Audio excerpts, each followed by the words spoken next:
Assalamualaikum warahmatullahi wabarakatuh. Bersua kita kembali dalam kelas reka bentuk dan teknologi tahun 5. Okey, untuk anak-anak murid cikgu, untuk hari ini kita akan mempelajari satu tajuk ataupun unit yang baharu.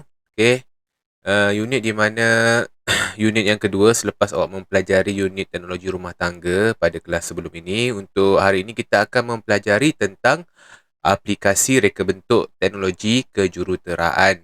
Okey, di mana kejap lagi awak akan mempelajari tajuk yang baru iaitu tajuk tenaga boleh baharu. Okey, baik, jom sama-sama kita belajar.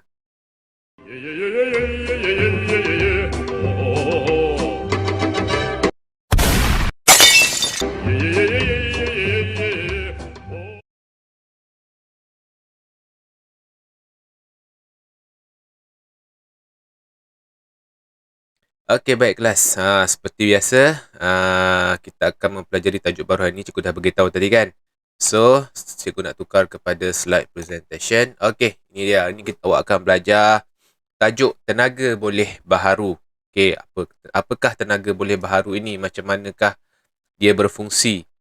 Okey, apakah contoh-contoh tenaga yang kita akan belajar? Kejap lagi kita akan tengok. Tapi sebelum tu kita kena lihatlah apakah objektif pembelajaran awak pada hari ini. Okey, untuk hari ini pada akhir pembelajaran murid dapat yang pertama menyatakan takrif dan sumber tenaga boleh baharu. Okey, takrif ni maksudnya takrif ni adalah maksud lah. Takrif ni adalah awak beritahu maksudnya apa dia tenaga boleh baharu ni. Apakah sumber dia? Apakah tenaga-tenaga yang terdapat dekat dunia ni yang dia boleh dijadikan sebagai tenaga boleh baharu. Okey, yang kedua, menerangkan kepentingan tenaga boleh baharu dalam kehidupan. Maksudnya dekat sini, awak menerangkan faktor ataupun awak menerangkan penting ke tidak tenaga boleh baharu ni untuk hidup awak. Betapa pentingnya. Apakah kepentingan dia? Itu awak akan belajar kejap lagi. Okey, baik.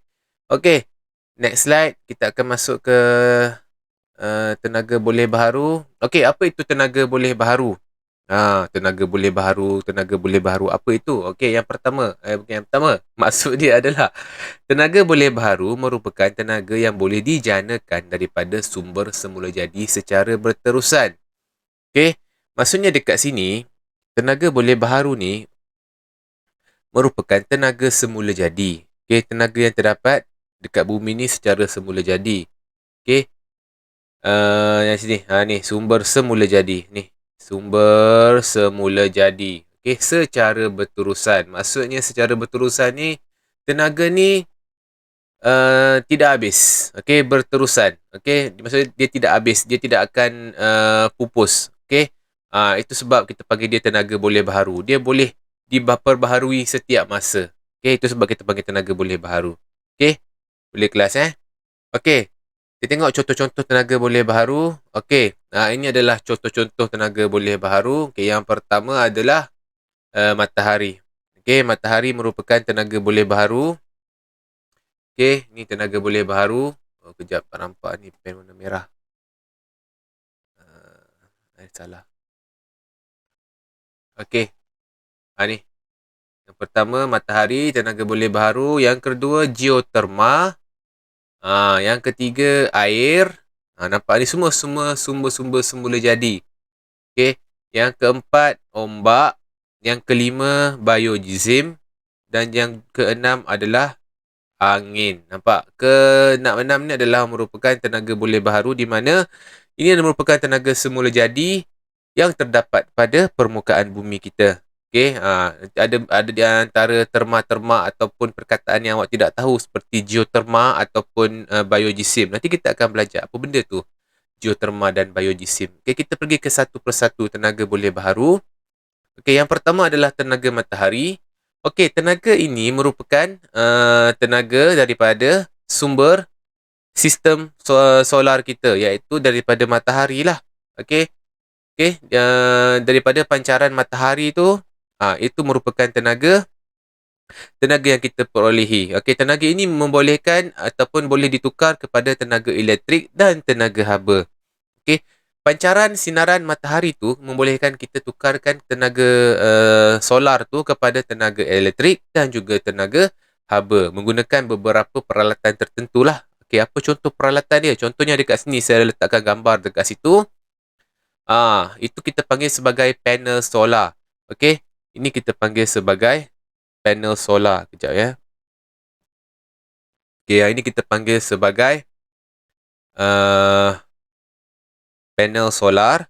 Okey, panel solar ni membolehkan cahaya matahari memancar terus kepada panel ni, dan panel ni akan mengubahkan tenaga solar tersebut kepada tenaga elektrik ataupun tenaga haba. Okey, di antara kegunaan tenaga ataupun panel solar ni pun boleh dipasang pada rumah. Nampak? Ini adalah merupakan sebuah rumah di luar negara. Okay, kebanyakan di negara Eropah lah. Okay, mereka menggunakan tenaga matahari. Okay, tenaga solar ni. So, dia dapat menjimatkan penggunaan tenaga elektrik bagi mereka. So, bil elektrik dia tak melambung tinggi lah sebab dia menggunakan tenaga solar. Bila kita gunakan tenaga solar ni, secara tak langsung, tenaga elektrik dapat dijimatkan lah. Okay. Dan tenaga solar ni dia boleh dicas. Okay, dia boleh mengecas. Dan boleh digunakan pada waktu malam. Jangan ingat waktu malam tak ada matahari, tak boleh guna. So, ada di antara panel solar ni boleh cas, kuasa elektrik dan boleh digunakan pada waktu malam. Okay, boleh kelas Okay, next. Seterusnya tenaga ataupun geoterma. Okay, geoterma ni merupakan tenaga haba daripada perut bumi. Okay, tenaga haba tersebut akan menghasilkan wap atau steam yang boleh menggerakkan turbin bagi menjana tenaga elektrik. Okay, tengok dekat sini saya cari highlighter saya. Okay, dia daripada perut bumi. Okay, perut bumi ni apa? Okay, perut bumi ni bawah tanah, dalam tanah. Okay, dalam tanah tu ada satu lapisan ataupun ada satu bentuk yang dipanggil magma ataupun perut bumi kita ni panas. Okay, perut bumi ni kita panas. Okay, bila panas, ada beberapa tempat, terutamanya di bahagian luar negara, biasanya dekat ada satu tempat di negara dipanggil Iceland pun menggunakan geoterma sebagai tenaga sumber tenaga mereka. Okay, nanti cikgu ada lampirkan video. Okay, boleh tengok video tu. Tenaga haba tersebut akan menghasilkan wap. Okay, wap ni macam asap. Okay, asap ataupun steam ya, asap lah. Okay, yang boleh menggerakkan turbin bagi menjana tenaga elektrik. Okay, apakah turbin ni? Okay, turbin ni merupakan satu kipas yang besar. Okay, satu kipas yang besar. Okay, bila turbin ni bergerak, okay, bila turbin ni bergerak, dia akan menjana tenaga elektrik. Okay, bergantung kepada peralatan yang digunakan lah. Okay, turbin ni merupakan kipas yang sangat besar. Okay, awak akan belajar nanti. Okay, baik. Okay, seterusnya air. Okay, sumber seterusnya adalah air. Sumber air berterusan membolehkan empangan dibina bagi menjana tenaga elektrik melalui stesen jana kuasa hidroelektrik. Okay, empangan yang kita panggil ni adalah kita panggil sebagai stesen jana kuasa hidroelektrik. Okey, tenaga ini juga dikenali sebagai tenaga hidro. Okey, tenaga air ni kita panggil sebagai tenaga hidro. Okey. Dekat situ cikgu ada lampirkan gambar. Okey, gambar yang pertama tu merupakan empangan di negara kita. Okey, ni. Empangan di negara kita. Okey, ini merupakan empangan Kenyir. Okey, yang terletak di Terengganu. Okey, awak nampak ni tasik ni. Tasik ni merupakan bukan tasik semula jadi ya. Tasik ni merupakan tasik buatan manusia. Okey. Mereka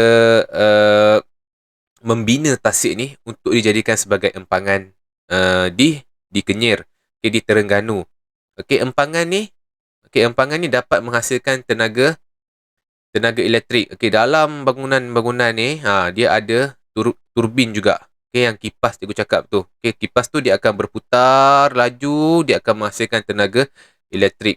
Okey, air ni akan masuk dan akan menggerakkan turbin tu secara laju. Okey, dengan kelajuan tertentu dan menghasilkan tenaga elektrik.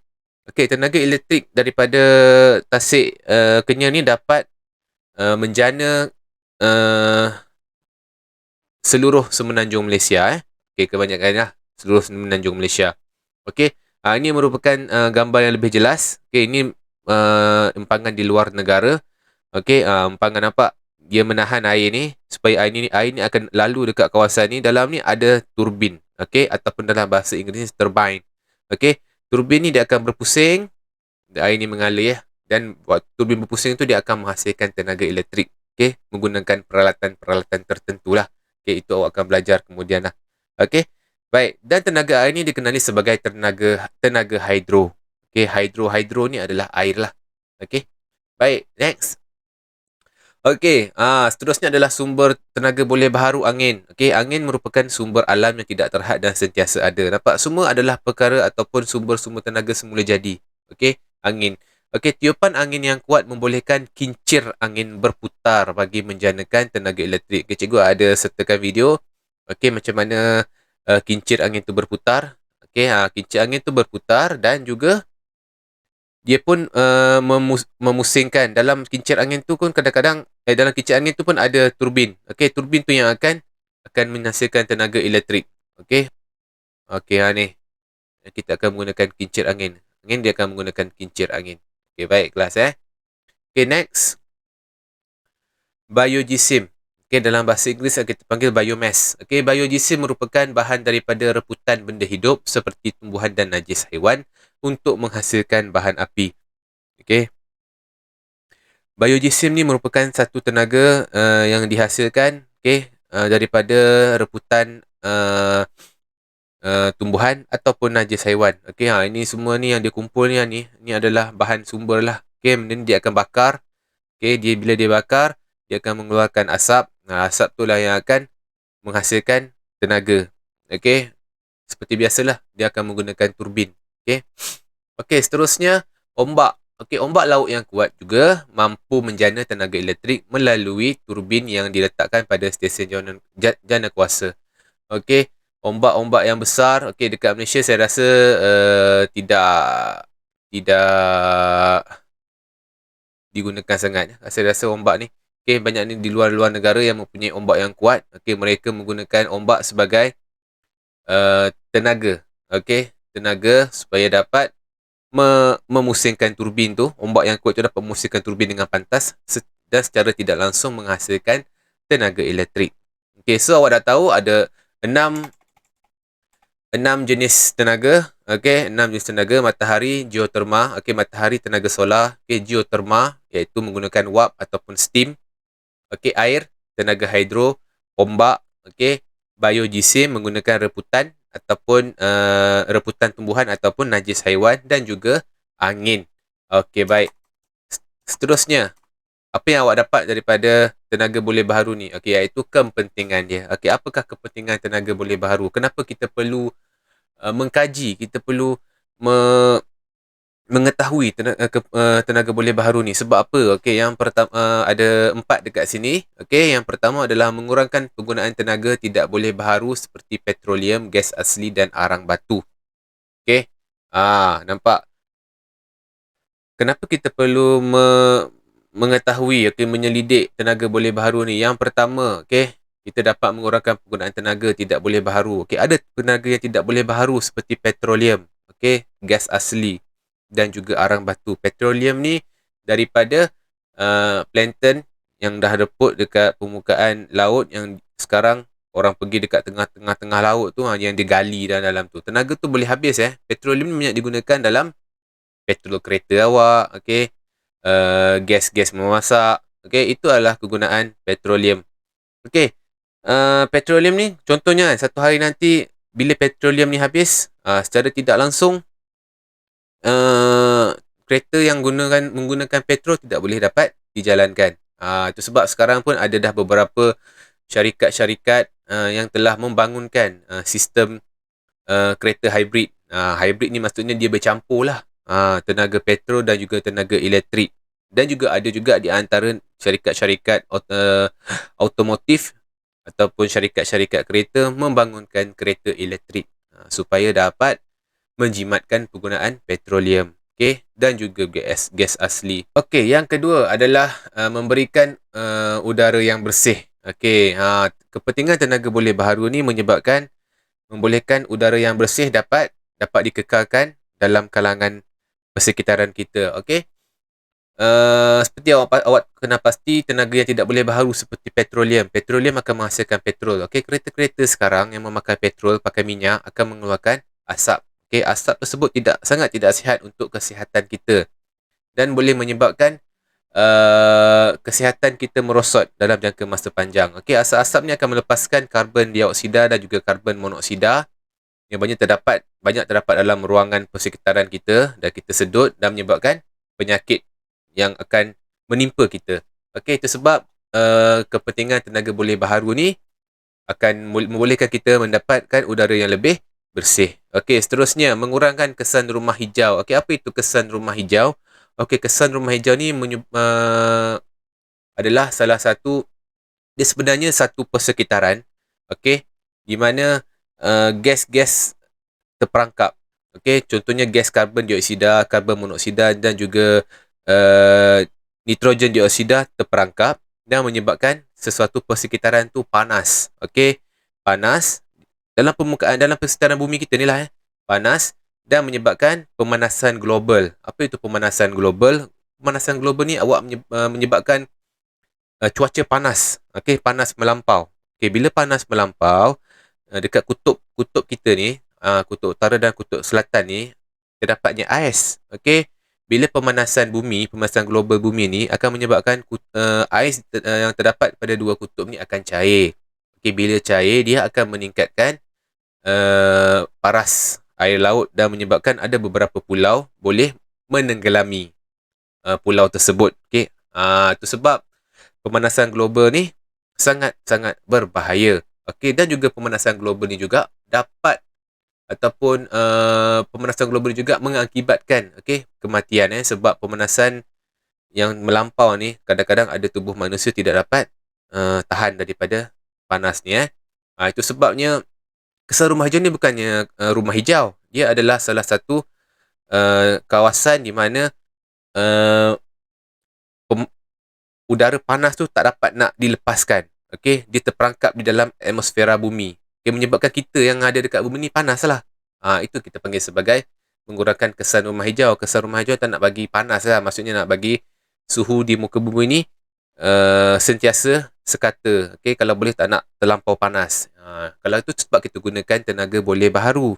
Okey, supaya dapat mengurangkan kesan-kesan rumah hijau ni contohnya daripada asap-asap kilang. Itu merupakan menyebabkan kesan rumah hijau lah. Okey, pemanasan global. Okey, baik. Seterusnya, kepentingan yang seterusnya adalah menjana peluang pekerjaan. Okey, bila kita merancang ataupun membangunkan kepentingan tenaga boleh baharu ni, secara tidak langsung kita memberi peluang pekerjaan kepada manusia yang terdapat di muka bumi ni lah. Okey, contohnya yang bekerja di stesen jawanakuasa.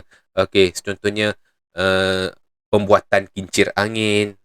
Mereka akan boleh membangunkan sesuatu produk. Secara tak langsung kita dapat menjana peluang pekerjaan kepada mereka. Okey, baik. Begitulah pembelajaran cikgu untuk hari ini.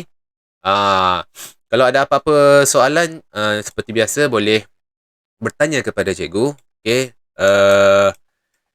boleh WhatsApp, boleh Google Classroom. Okey, yang penting awak kena ingat lah. Okey, rumusan pembelajaran hari ni. Okey, ada 6 tenaga boleh baharu yang perlu awak tahu, iaitu matahari, air, ombak, biojisim, angin dan juga geoterma.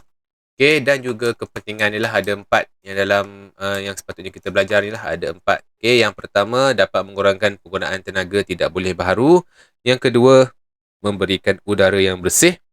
Yang ketiga, mengurangkan kesan rumah hijau. Dan yang keempat, menjanakan peluang pekerjaan. Okey, itu saja untuk hari ini. Cikgu harap seperti biasa awak dapat membuat latihan pengukuhan. Okey, baik. Assalamualaikum. Itu saja. Assalamualaikum dan bye-bye.